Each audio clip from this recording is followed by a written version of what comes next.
Hello there again. I am Kristen of Cherry Blossom Spirituality, and this is a video about defining energy healing and also defining the difference between Kundalini transmissions and other forms, other modalities of energy healing. So thanks for being here. Thanks for joining me for another Kundalini video. Energy healing started in Eastern philosophy as a different type of what we call in the modern day West, where I'm from, alternative medicine. So there are types of energy healing that fall under this umbrella that are utilizing tools such as acupuncture or even acupressure, utilizing Chinese medicine and the meridian system, and then you have the Ayurvedic knowledge and wisdom as well for different types of healing. But in this video, what I'm going to be focusing on is the transmission of energy, not using of tools per se, but of channeling energy to heal someone. And it's not to say that those things you can't also channel energy, but there is a scientific basis in that ancient traditional system that is a bit different than the transmission of an energy frequency. So I'm trying to differentiate the two a little bit for you. So the type of energy healing of the frequency transmission that I'm talking about today, I define as utilizing intention to channel energy to improve all of one's level of being. This means all levels, not just the physical body like we like to focus on in Western medicine. This is also including your mental body, your emotional body, and your etheric or your light body, your energy body. And the emotional body, in my opinion, includes what Eckhart Tolle calls the pain body. So we have all of these different bodies, all these different layers of being, and it's to heal a person, oneself and or others, holistically, with all of these bodies in mind, not just one of them. Because we like to isolate and focus on just one, like just mental health, just emotional health, just physical, or just spiritual. So there's a beauty about how energy healing can touch through all of these and shift all of these different bodies. So I love that about it. This Eastern medicine is an alternative to Western medicine. That's how it's worded, but it's actually a very deep and real thing. And as someone that was born in the West or lives in the West, and I wasn't raised with any of this stuff. I was raised with a very realistic worldview of the 3D tangible. What you see is what you get. And yes, I had a Christian upbringing, but I didn't even think of it like people could heal. It was like if there was a healing, it was a miracle of God or something, and there was no way anyone could have any type of control over it, or any it was just through like prayer in the denomination I grew up in. So this is very different to realize someone can actually do this work and create some changes for the better for themselves and others. So this doesn't make sense to a lot of people in the West, where we're only taught in the West to believe what is tangible to the eye. or what science has proven. And these very ancient Eastern traditions they go way back, recording all of these things, that we really do have energy centers, chakras. We really do have meridians, nadis, energy pathways. We really do. And this work is really real. And as I came into practicing it on my own, on myself, and then also healing others, I can tell you this work is legitimate. It is serious. It is the real deal. Not that you can't have fun with it, but it is to be taken seriously. And I believe Eastern and Western medicine do not need to contradict each other here. They can harmoniously work hand in hand, because there is value to healing the body through the use of logic and reason, and the strides people have made in understanding what, surgically or medicinally the body is needing in certain situations. So it's not to ignore that wisdom, but it's to, and it's not to go the other way,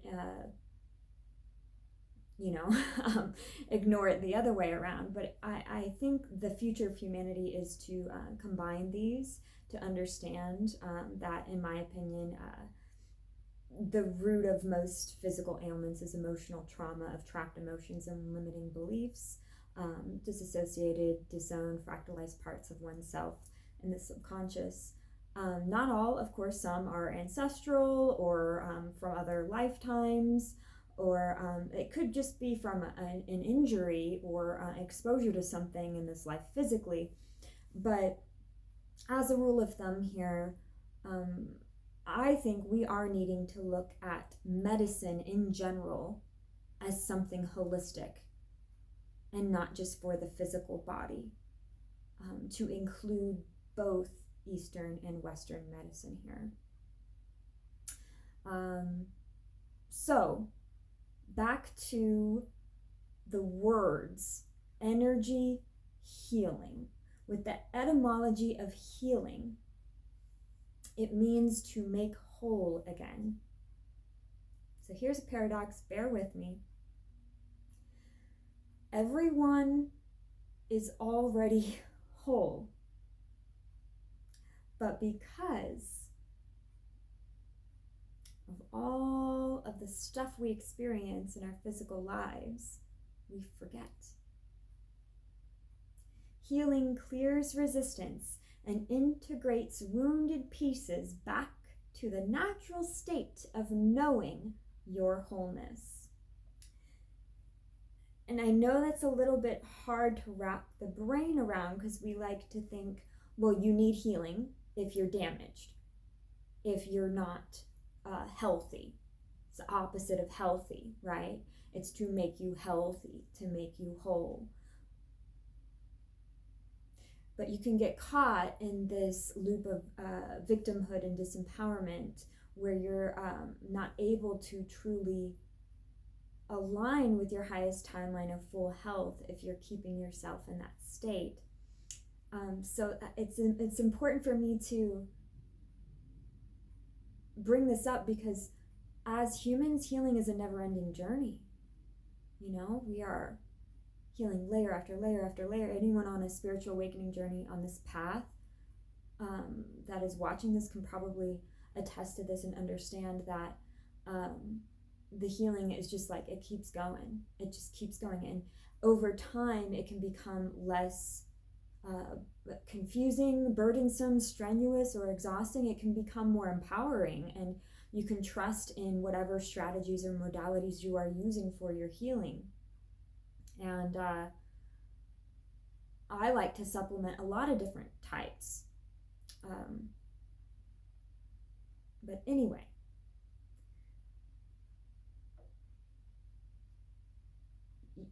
the concept of you already being whole is something I want to kind of delve into a little bit here, because we are all fragments, pieces of God, incarnated, split off from the one God Source Creator, the divine. We're all extensions of that Creator. And that is the highest vibrational frequency of divine light and love. And that is the energy in each of us of our soul. We actually each have a pure soul of the highest vibrational frequency of divine light and love of God within us. God is within us. That's why all of these amazing ascended masters and spiritual leaders say, look within, because God's within. You can also find God outside of you, right? But the starting point's always with you. Everything starts within and goes outwards. It shifts your perspective. Doesn't mean that there's not God outside of you in a higher realm observing, watching. That is true.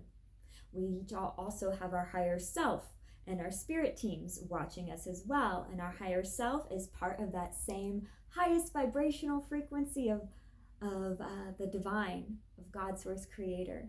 And it's the main spirit guide for each of us that remembers more, knows more about our soul's path and our soul's history, and can see more of a bird's eye perspective of what the human extension is doing here, like a video game avatar, right? So we each have that within us, and it's this pure light and love. And then when we're born as humans, we cross that veil of forgetfulness. We forget that we are this pure, whole love and light of God. And we soak up all of this darkness.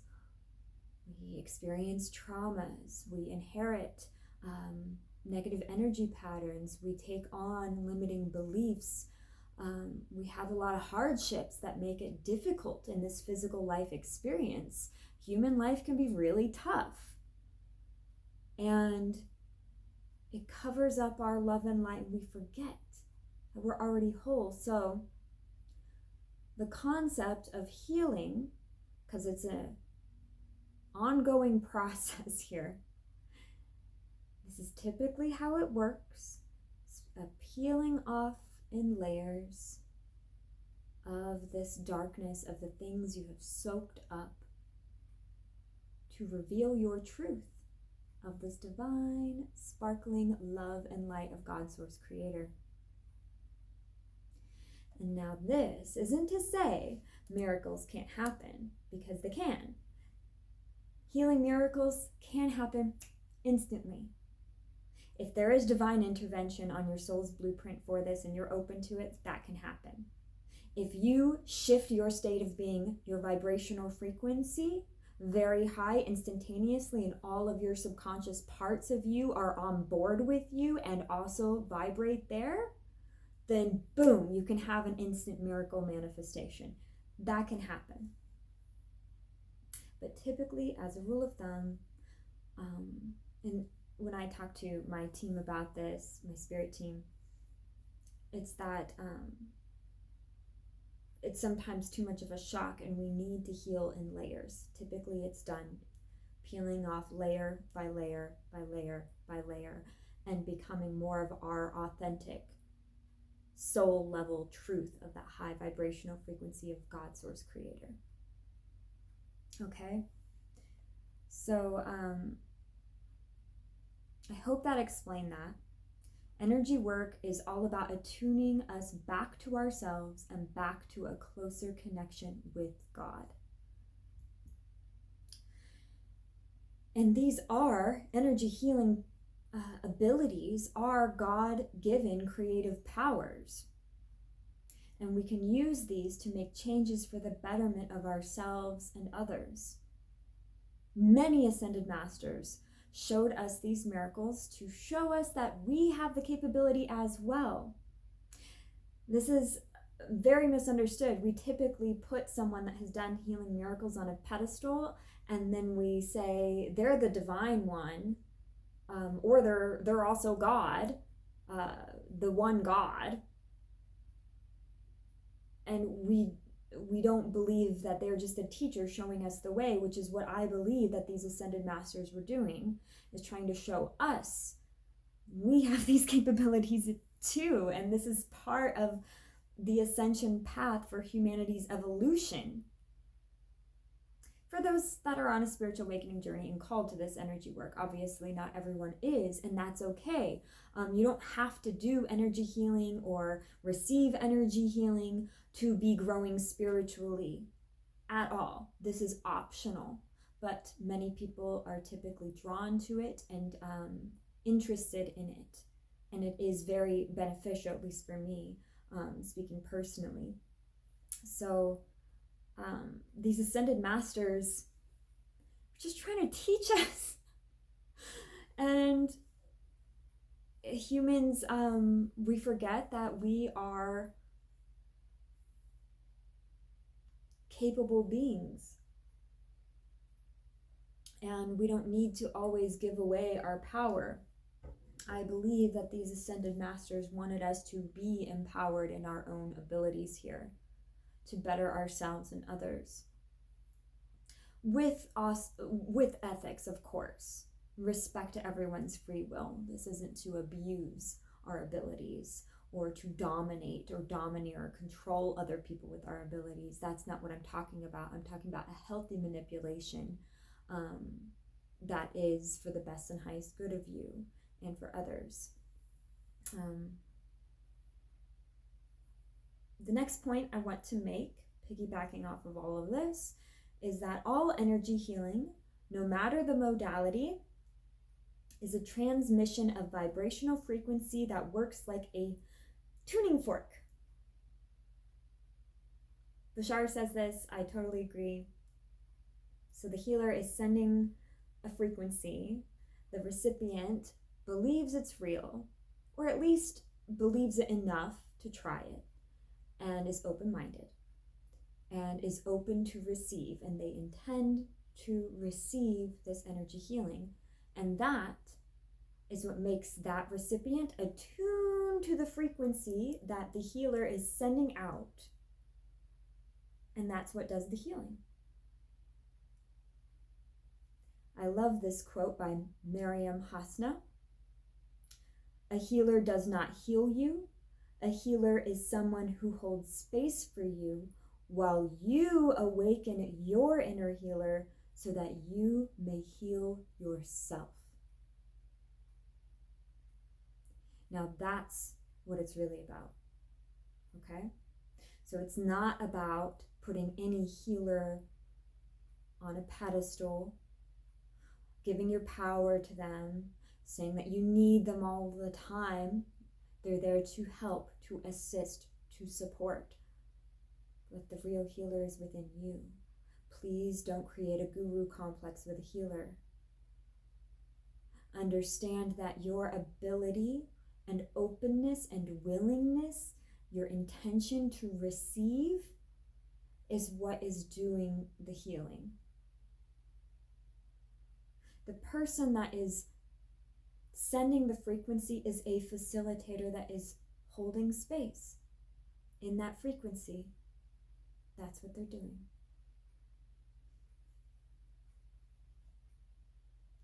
Energy healing is not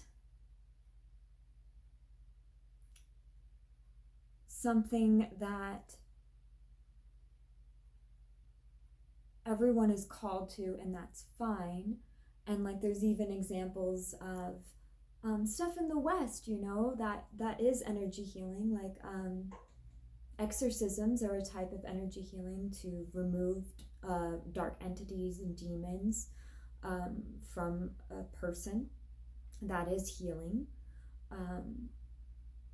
And there are different types in a lot of these institutions, not just in Christianity, but in other religions as well. They like to say that you have to be under their umbrella of hierarchy in order to do legitimate healing, and otherwise it's just demonic. And I'm going to make a video on that too, but that is not the case. in my experience, in my opinion, and what I believe is true is not that. Doesn't mean people can't channel demonic energy and demons into people, but there are many, many energy healers out there, way more than scammers in my opinion, way more than the fraudulent people that are not legitimate. There's so many out there that are the real deal, that channel the purest, highest vibrational, divine light and love of God Source Creator to assist their clients.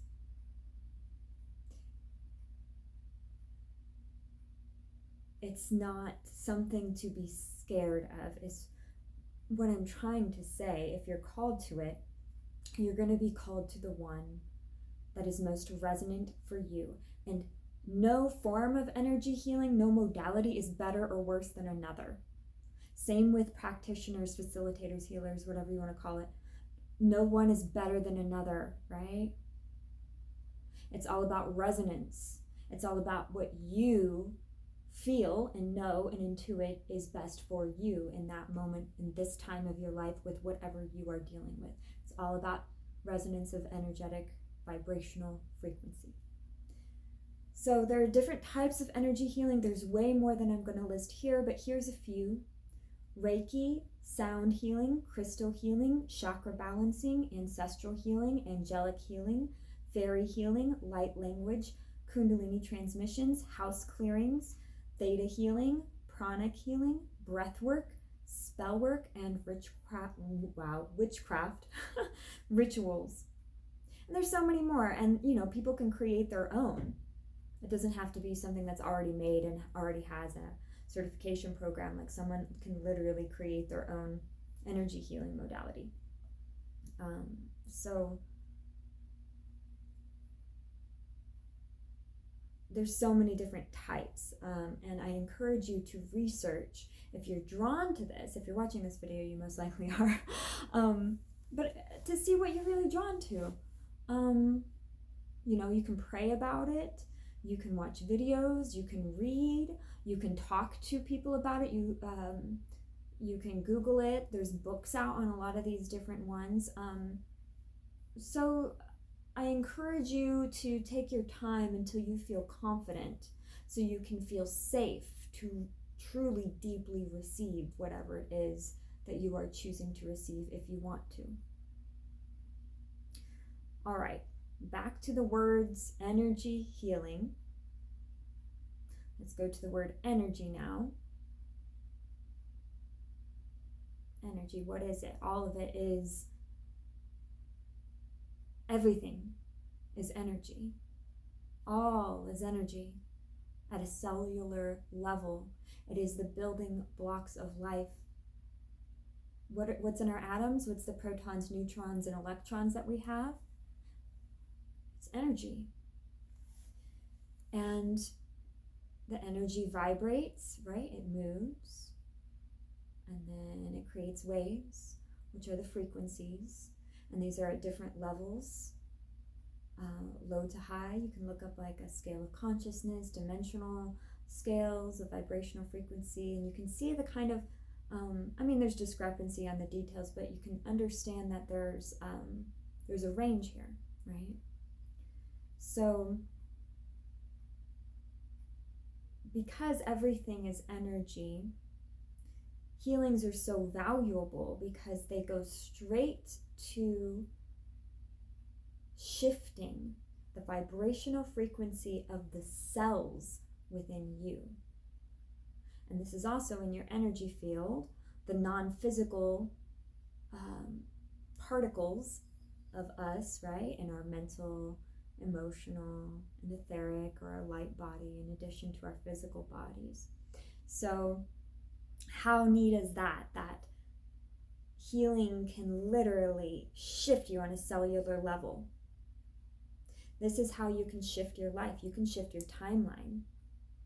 And doing this work for many, many years, most people come to me for tarot readings. That's one of the most popular services I've done, hands down. They love their psychic tarot readings. I do different types of readings too, and I do different types of healings, and I teach classes. So I love variety. And it's just interesting though, because so many people don't understand that a reading is a reflection. It's showing you the energy pattern that you have already created on your most likely timeline here, where you are headed from your own present moment, vibrational frequency that you are in this now moment. And each of us have a range of optional timelines we can quantum leap between, right? Based on our now moment vibrational frequency and what we choose to do with that, with our free will.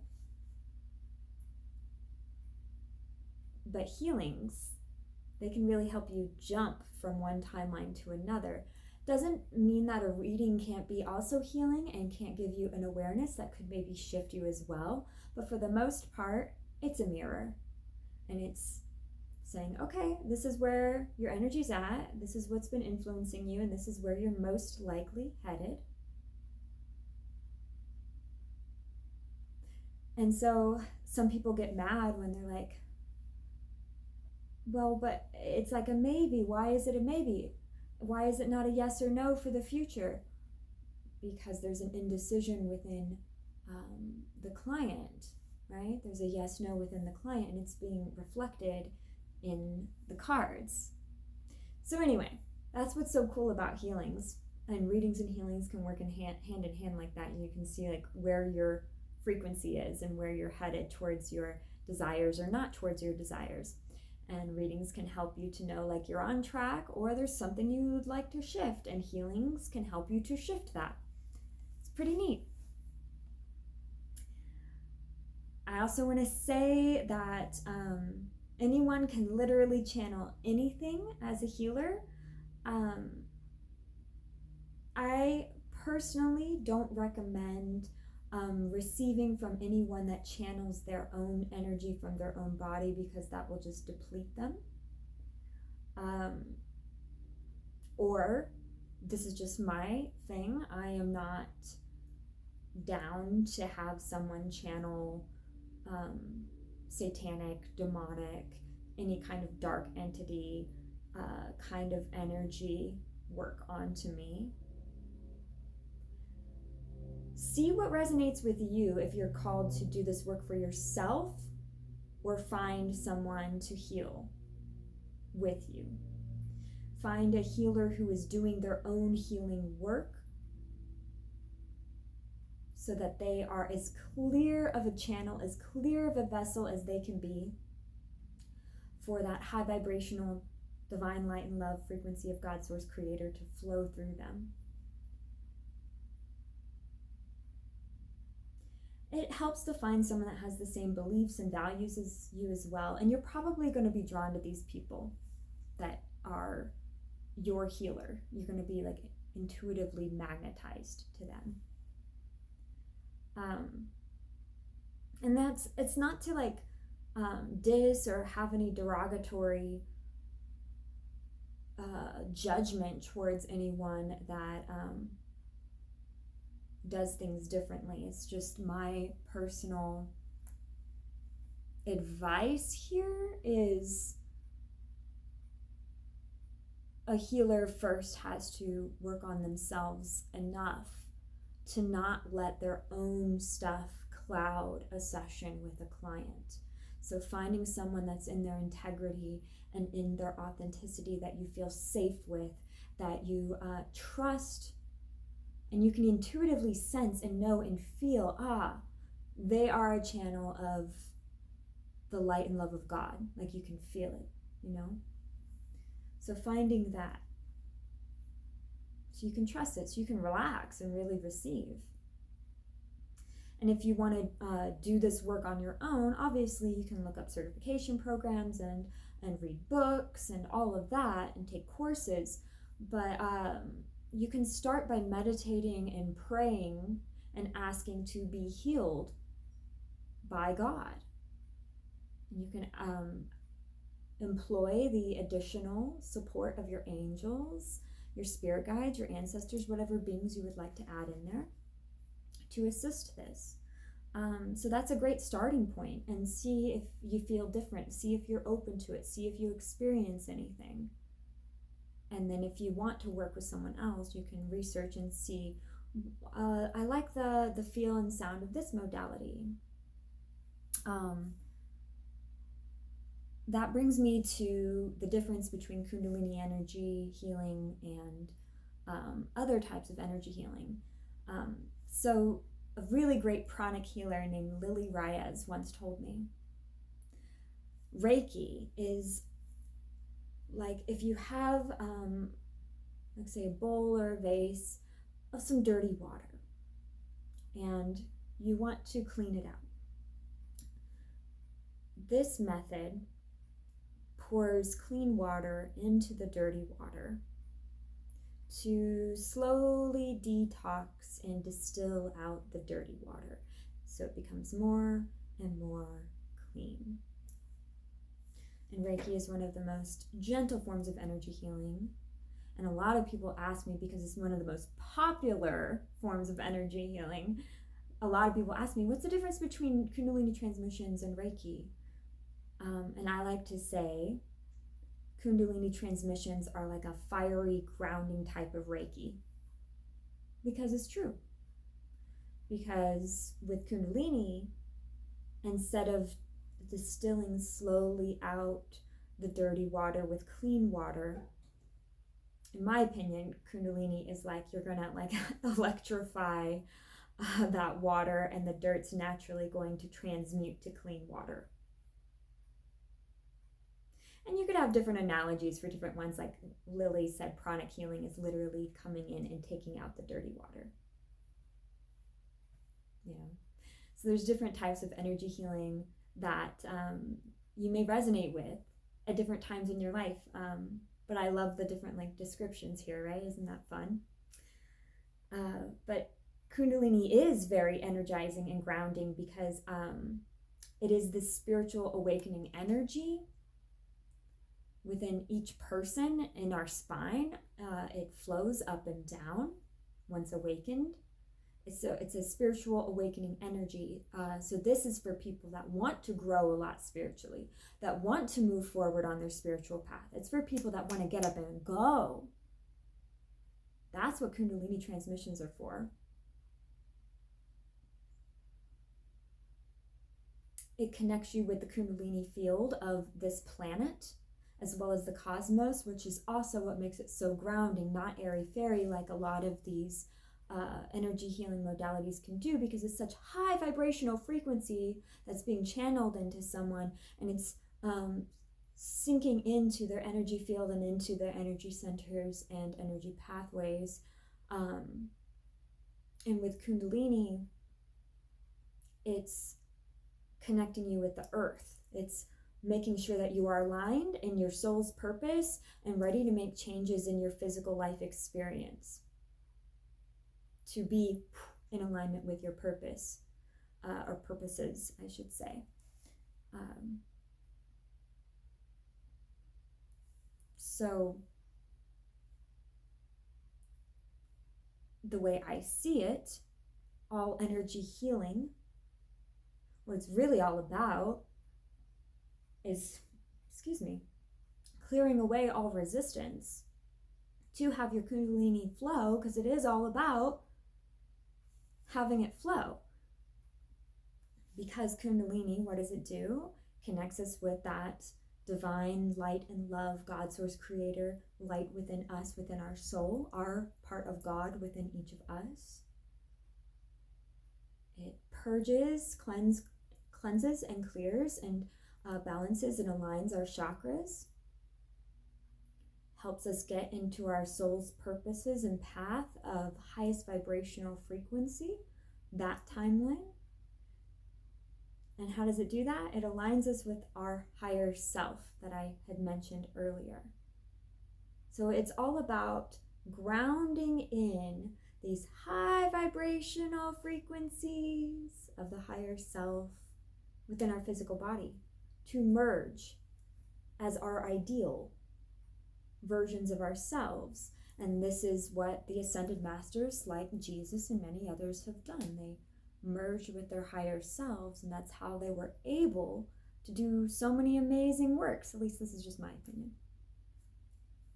Because they were one with God, with the God within them, if that makes sense. Because God is within and also without. Right? So, I keep saying so. Hope that's all right. Trying to find the best wording here.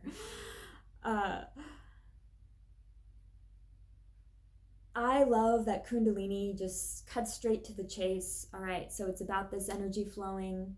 It's about merging with the higher self. Let's do that. And it's very blissful. It's very energizing. It's very motivational. And it's different each and every session with each and every client. So I'm not going to say it's always going to feel the same way. That's not true.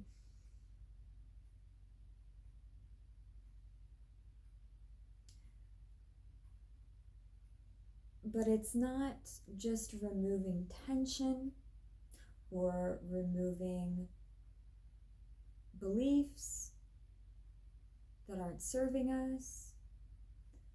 And all of these energy healing modalities are amazing. I love so many of them. I really do. And I encourage you to research and see if you're interested. They allow the Kundalini to flow more by removing tension, removing anything in the way, right? And Kundalini does that too, but it also grounds you and energizes you. It's electric, it's bioelectric. So it's not for everyone. I want to say here that if you are feeling like you're dealing with too much on your spiritual awakening journey right now, and you don't want to overwhelm yourself with making life changes, or you're not ready to make some big strides in your life, doing what you feel called to do, if you're not ready for that, then maybe Kundalini transmissions aren't in alignment with you in this now moment. But for people that are, oh yeah, this is for you. It helped me get out of some stuck moments. It gave me motivation. It gave me insight and awareness and helped me to quickly emotionally purge. And I like to utilize it in addition to other things that I do, like Teal Swan's completion process and Bradley Nelson's emotion code.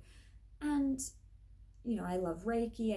I do self Reiki a lot. I meditate. I do yoga. Like I do a lot of different things. I'm not trying to say that this is the only one, but it has really assisted me in moments where I did feel literally too exhausted, but I wanted to push my soul to that highest vibrational timeline. I wanted to merge more with my higher self. I wanted to do more than I was doing spiritually. I wanted to grow faster.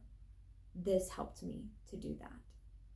So if you want that fiery, grounding motivation to spur you in your spiritual growth even more, then Kundalini transmissions are for you, if you resonate with them. No one has to do these in order to spiritually grow. No one has to do any form of energy healing. I'm saying that again. It's not necessary. It is an option to help, to supplement, to support you. If you're confused by this video, please just ask yourself, do you even want to try energy healing? And if so, what type are you drawn to? And then who do you resonate to receive from? Or do you want to just kind of work with yourself and God and work on healing yourself in a very independent way? That's fine too. It's all about whatever you resonate with, whatever is going to benefit you on your soul's growth right now for your best and highest good. So if you are confused, you can pray for clarity on that, and you can be open to see how you feel and open to receive intuitive messages on that.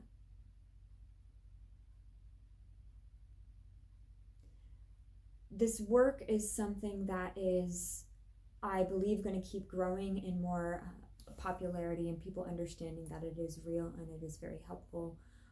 Energy healing as an umbrella term, and all the different modalities underneath it, I think are going to become even more known as more and more people are awakening and ascending and attracted to this type of stuff. And of course, there will be people that are not doing this in integrity, and I encourage you to use your discernment here. And Kundalini Transmissions, I think they're going to keep growing too. It's already a phenomenon that is like spreading everywhere. And just if you are confused, Kundalini Transmissions that I do, that's what I call them. I was certified by Maria Palomino, and hers she calls Kundalini Activations. And she's a former CAP facilitator, and CAP is an acronym for Kundalini Activation Process, founded by Venant Wong. And his CAP stuff is just going worldwide. It's huge, and more people are resonating and feeling and working with this energy more consciously. And this energy is already within each person's body. You can talk to it, you can work with it on your own. But if you are called to have some assistance here, just some support, then that's what people like me that facilitate it are here for. So I hope that helps explain that a little more, and I wish you a wonderful rest of your day. Thanks for tuning in.